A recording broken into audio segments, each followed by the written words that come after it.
ఒకప్పుడు దుస్సాధ్యమైన భారత్ పాక్ చర్చలు ఇప్పుడు ఎలా సుసాధ్యమయ్యే అవకాశాలు కనిపిస్తున్నాయి? మొండి ఘటం పాకిస్తాన్ ఎలా దారికొచ్చింది? కాల్పుల విరమణకు ఒప్పుకోవడం వెనుక ఉన్న వేర్వేరు కారణాలేంటి? భారత ఆర్మీకి ప్రధాని మోదీ ఇచ్చిన సందేశమేంటి? ఈసారి చర్చల్లో ఏం జరగబోతోంది?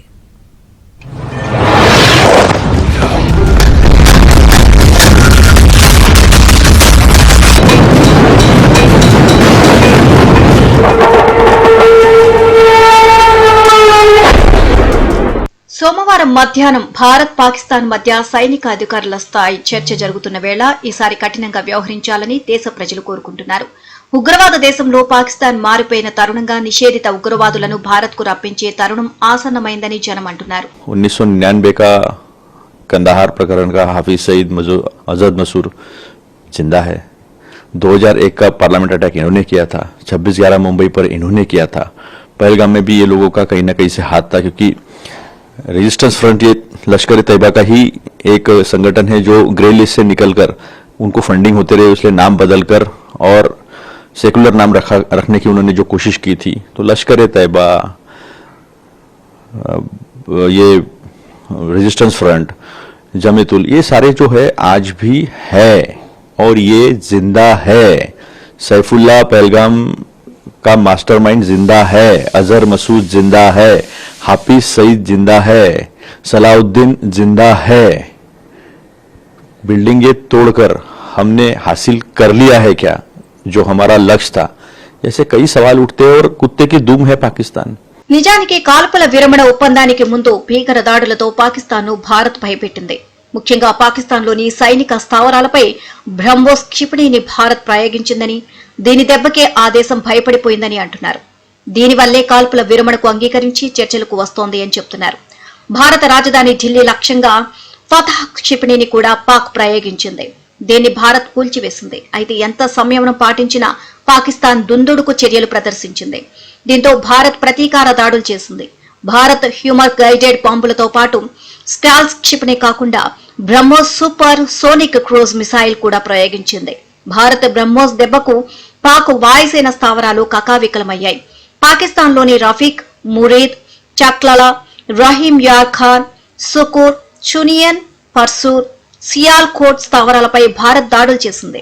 పైగా పాకిస్తాన్ ప్రయోగించిన బాలిస్టిక్ క్షిపణిని భారత సైన్యం నేలకూల్చడంతో పొరుగు దేశం తన ఖేల్ ఖతమైందని గుర్తించింది. నూర్ ఖాన్ ఎయిర్ బేస్ పై దాడి తర్వాత పాకిస్తాన్ దుస్థితి అమెరికాకు కూడా తెలిసొచ్చింది. దీంతో పాకిస్తాన్ వాయుసేన మౌలిక వసతులని నిర్వీర్యం చేసే సత్తా భారత్ కు ఉందని తేలిపోయింది. పైగా పాకిస్తాన్ వ్యూహ బృంద కేంద్ర కార్యాలయాన్ని భారత్ టార్గెట్ చేసుకున్నప్పుడు దేశంలోని ఏ ప్రాంతానైనా దాడి చేయగలదు అని అమెరికా గుర్తించింది. దాంతో కాళబేరానికి వెళితే మంచిదే అని పాకిస్తాన్ కు అమెరికా హితబోధ చేసింది.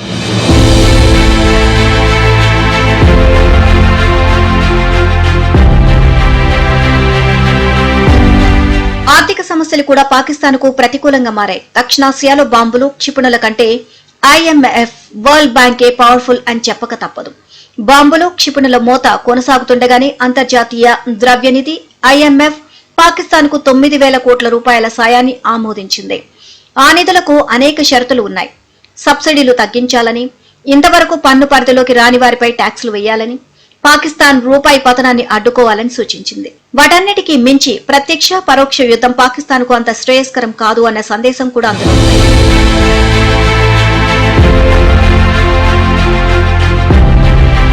యుద్ధం నా హక్కు, దాడులు నా ఇష్టం అంటూ ఇంతకాలం విర్రవీగిన పాకిస్తాన్ ఇప్పటి నుంచి ఏ పని చేయాలన్నా దాతల అనుమతి తీసుకోవాలి.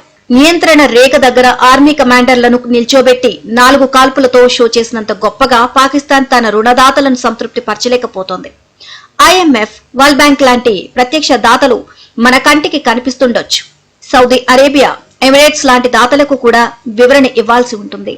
పాకిస్తాన్ లో సౌదీ పెట్టుబడులు, చైనా రుణాలను ఇప్పుడు దీర్ఘకాలిక ఆర్థిక అంశాలుగా చూడలేం. దాన్ని వ్యూహాత్మక ముందడుగుగా మాత్రమే చూడాలి.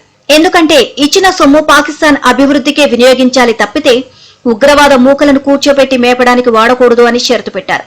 దాంతో గిలగిలా కొట్టుకున్న పాకిస్తాన్ కాల్పుల విరమణకు, చర్చలకు సై అని ప్రకటించింది. I think Pakistan will stick to the ceasefire. Couple of reasons. It cannot afford to, upset America. One. Secondly, it cannot afford to upset Saudi Arabia. It cannot afford to upset the Arab Emirates. These are the countries which bail Pakistan out.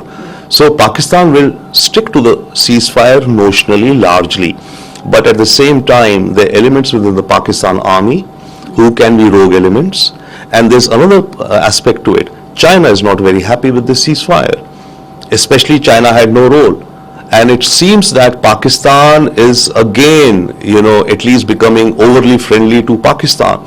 So China could instigate. China has many friends inside Pakistan army. China could instigate some of them to violate the ceasefire, and I think that's what's been happening actually ever since the ceasefire was declared. The violations which are there. Pakistan కు నొప్పి లేకుండా injection చేయడం ఎలాగో India బాగానే నేర్చుకుంది.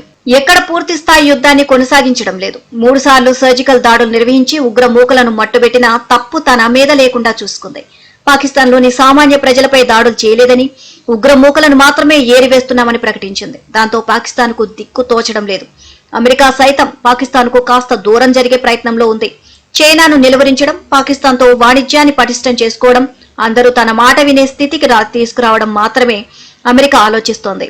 ఇప్పుడు Trump చేసిన cease fire ప్రకటన వెనుక కూడా అమెరికా ప్రయోజనాలు ఉన్నాయి. ఇరు దేశాలు కొట్టుకొని ఆర్థిక వ్యవస్థలు కృంగిపోతే తన వస్తువులు కొనుగోలు చేయబోరు అన్న ఆందోళన ఆ దేశానికి ఉంది. ऐसा है कि जहां तक न्यूक्लियर का सवाल है उसके ऊपर स्पेकुलेशन नहीं करनी चाहिए. ऐसा सवाल पूछना भी नहीं चाहिए. ऐसा सवाल पूछना भी गलत है. ये चीजें बहुत संवेदनशील होती हैं और इनके ऊपर सार्वजनिक तौर पर इस तरह से अटकलें लगाना ये बिल्कुल गलत बात है. और इसलिए जो युद्ध विराम हुआ है, जैसे मैंने कहा, पहले कहा कोई युद्ध नहीं था, पर जो एक सीज फायर हुआ है पाकिस्तान को उसकी पालना करनी चाहिए. और ये आतंकवाद जो पाकिस्तान प्रोत्साहित करता रहा है, जिसके कारण भारत को ये कार्रवाई करनी पड़ी, पाकिस्तान को उन सब चीजों से बाज आने की जरूरत है. ఇక సైనికాధికారుల స్థాయి చర్చలు జరుగుతున్న వేళ ప్రధాని మోదీ కీలక ఆదేశాలు జారీ చేశారు. కాల్పుల విరమణ చర్చల్లో పాకిస్తాన్ కు స్పష్టమైన ఆదేశం ఇవ్వాలి అన్నారు. మరోసారి పాక్ దుశ్చర్యలకు పాల్పడితే గట్టిగా బుద్ధి చెప్పేందుకు వెనకాడకూడదు అన్నారు. పాక్ కాల్పులు జరిపితే భారత్ కూడా కాల్పులు జరుపుతుంది అని తేల్చి చెప్పారు. పీఓకే అంశంలో మధ్యవర్తుల అవసరం లేదు అన్నారు. కశ్మీర్ విషయంలో భారత్ వైఖరి ఎప్పుడు ఒకటేనన్నారు. పీఓకేను భారత్ కు అప్పగించడం తప్ప వేరే మార్గం లేదని స్పష్టంగా చెప్పారు.